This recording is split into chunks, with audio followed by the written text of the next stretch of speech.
بسم اللہ الرحمن الرحیم۔ پیارے دوستو، ربیع الاول کی آمد ہے۔ یہ وہ مبارک مہینہ ہے کہ اس مبارک مہینے میں اللہ تبارک و تعالی نے جب اپنے پیارے حبیب صلی اللہ علیہ وآلہ وسلم کو دنیا میں بھیجا تو اللہ تبارک و تعالی نے پوری روئے زمین پر منادی کرا دی کہ پوری روئے زمین پر ہر کسی کو بیٹے عطا کر دیے جائیں۔ اللہ پاک نے اپنے پیارے حبیب کی خوشی اس طرح منائی کہ روئے زمین پر اس مبارک مہینے میں جس کے ہاں اولاد پیدا ہوئی، اللہ پاک نے اپنے پیارے حبیب کے صدقے ہر کسی کو بیٹے عطا فرمائے۔ ناظرین گرامی، یہ وہ مبارک مہینہ ہے کہ جس مبارک مہینے میں آقا دو جہاں، والی کائنات، رحمت للعالمین، خاتم النبیین، تمام نبیوں کے سردار حضرت محمد صلی اللہ علیہ وآلہ وسلم روئے زمین پر تشریف لائے۔ یہ مبارک مہینہ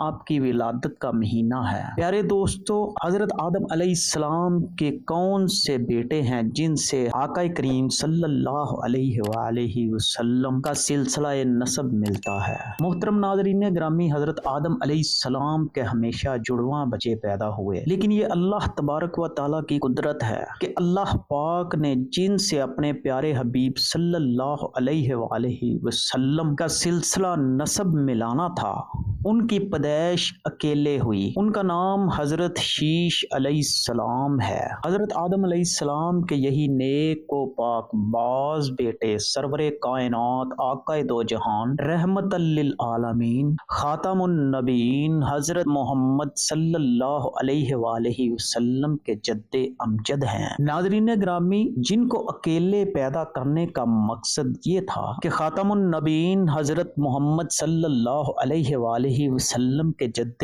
امجد کی پیدائش میں کوئی شراکت دار نہ ہو جائے۔ حضرت آدم علیہ السلام کی وصیت کے مطابق حضرت شیش علیہ السلام کے ذریعے صلب مصطفیٰ صلی اللہ علیہ وآلہ وسلم پاک بیبیوں میں منتقل ہوتے ہوتے حضرت عبداللہ تک پہنچا۔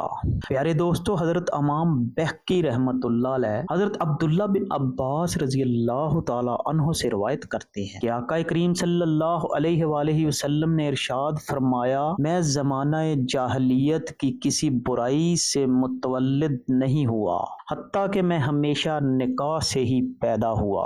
اور حضرت سیدنا مولا علی شیر خدا رضی اللہ تعالیٰ عنہ سے مروی ہے کہ نبی پاک صلی اللہ علیہ وآلہ وسلم نے ارشاد فرمایا، میں نکاح سے پیدا ہوا ہوں، صفات جاہلیت سے نہیں۔ یہاں تک کہ آدم علیہ السلام سے لے کر اب تک میرے ماں باپ کبھی جاہلیت کے زنا و صفاحت کے قریب تک نہیں گئے۔ پیارے دوستو، ایک اور حدیث مبارکہ میں ارشاد فرمایا کہ حق تعالیٰ نے مجھے ہمیشہ اسلاب طیبہ سے ارحام طاہرہ مصفا و مہذبہ میں منتقل فرمایا۔ ان میں جب بھی دو قبیلے بنتے تو مجھے بہترین قبیلے میں رکھا جاتا۔ دو جہانوں کے والی آقا کریم صلی اللہ علیہ وآلہ وسلم اکثر فرمایا کرتے تھے کہ میں ہمیشہ اسلاب انبیاء میں منتقل ہوتا رہا یہاں تک کہ اپنی والدہ سے پیدا ہوا۔ نبی پاک صلی اللہ علیہ وآلہ وسلم کے آباء و اجداد کی بات کی جائے تو علامہ سیوطی نے 9 کتابیں اسی موضوع پر لکھی ہیں کہ رسول خدا صلی اللہ علیہ وآلہ وسلم کے آباء و اجداد سب کے سب با ایمان اور دین حنیف یعنی دین ابراہیمی پر تھے۔ ان سب میں انہوں نے ثابت کیا ہے کہ آپ صلی اللہ علیہ وآلہ وسلم کے آباء و اجداد مشرک نہیں تھے، کبھی کفر اختیار نہیں کیا، بلکہ برابر دین ابراہیمی کے پیروکار رہے۔ آقا کریم صلی اللہ علیہ وآلہ وسلم کی حدیث مبارکہ ہے کہ اللہ پاک نے حضرت اسماعیل کی اولاد میں سے کنانا کو برگزیدہ بنایا اور کنانا سے قریش کو اور قریش سے بنی ہاشم اور بنی ہاشم میں سے مجھ کو برگزیدہ فرمایا۔ پیارے دوستو، روایت ہے کہ نبی کریم صلی اللہ علیہ وآلہ وسلم کے والد حضرت عبداللہ رضی اللہ تعالی عنہ بے حد حسین و جمیل تھے۔ ان کے حسن کا چرچا پورے عرب میں مشہور تھا۔ ماشاءاللہ، سبحان اللہ، چرچا ہوتا بھی کیوں نہ، آخر بددعا کے چہرے والے مصطفیٰ صلی اللہ علیہ وآلہ وسلم کے باپ جو بننے والے تھے۔ پیارے دوستو، قریش کی عورتیں حضرت عبداللہ رضی اللہ تعالی عنہ کے حسن و جمال जमाल की तालिब बनकर सरे राह निकला करती ताकि उनको अपनी जानिब मतवज्जो कर सकें। नाज़रीन ग्रामी, अहले किताब बाज निशानियों और अलामात से ये जान चुके थे कि नबियो आखिर ज़मां हज़रत मोहम्मद सल्लल्लाहु अलैहि वसल्लम का वजूद ग्रामी हज़रत अब्दुल्लाह के सलब में वदियत है, इसीलिए वो हज़रत अब्दुल्लाह की जान के दुश्मन हो गए। असल में वो चाहते थे कि जैसे इन्हीं के खानदान में नबी होते आए अब भी ऐसा ही हो और आखिरी नबी भी इन्हीं की नस्ल से हो, इसलिए उन्होंने हज़रत अब्दुल्लाह रज़ियल्लाहु ताला अन्हु को शहीद करने का मंसूबा बनाया। प्यारे दोस्तों, एक दिन हज़रत अब्दुल्लाह शिकार के लिए तशरीफ ले गए तो अहले किताब की एक बहुत बड़ी जमात शाम की जानिब से तलवार सौंत कर हज़रत अब्दुल्लाह के कत्ल के इरादे से नमूदार हुई। नबी पाक सल्लल्लाहु अलैहि वसल्लम की वालिदा माजिदा के वालिद हज़रत वहब बिन मनाफ भी जंगल में मौजूद थे।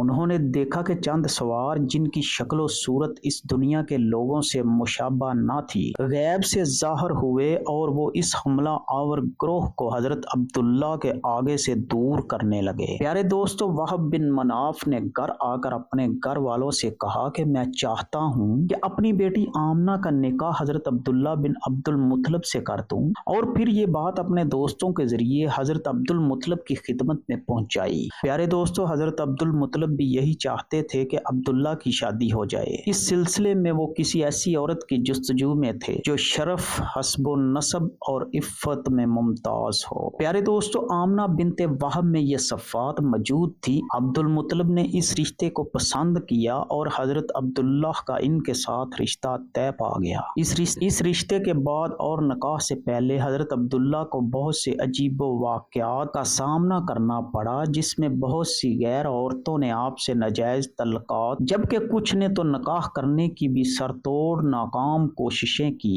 नाज़रीन ग्रामी, एक दफ़ा खाना काबा के पास खड़ी एक औरत के पास से हज़रत अब्दुल्लाह गुजरे तो वो उनका हुस्न देखकर आप पर फिदा हो गई। बनी असद की ये औरत आपको ढूंढते ढूंढते आपके घर पहुंच गई और आपसे कहने लगी, मैं आपको 100 ऊंट तोहफे में दूंगी अगर आप मुझसे निकाह कर लें। हज़रत अब्दुल्लाह ने इसको साफ इनकार कर दिया। नाज़रीन ग्रामी, मक्का की एक खूबसूरत औरत जो कहना होने के साथ साथ तौरात और अंजील की आलमा भी थी। जब हज़रत अब्दुल मुत्तलिब रज़ी अल्लाह ताला अन्हु हज़रत अब्दुल्लाह को लेकर बगैर निकाह कबीला बनु ज़हरा रवाना हुए तो रास्ते में इस औरत फातिमा शमिया से मुलाकात हुई। फातिमा ने हज़रत अब्दुल्लाह रज़ी अल्लाह ताला अन्हु की पेशानी में नूर मोहम्मदी सल्लल्लाहु अलैहि वसल्लम चमकते देखा तो फौरन सब कुछ माप कर इस नूर पर हजार जान से फरीफ्ता हो गई और हज़रत अब्दुल्लाह को निकाह का पैगाम दिया। हज़रत अब्दुल्लाह रज़ी अल्लाह ताला अन्हु ने जवाब दिया,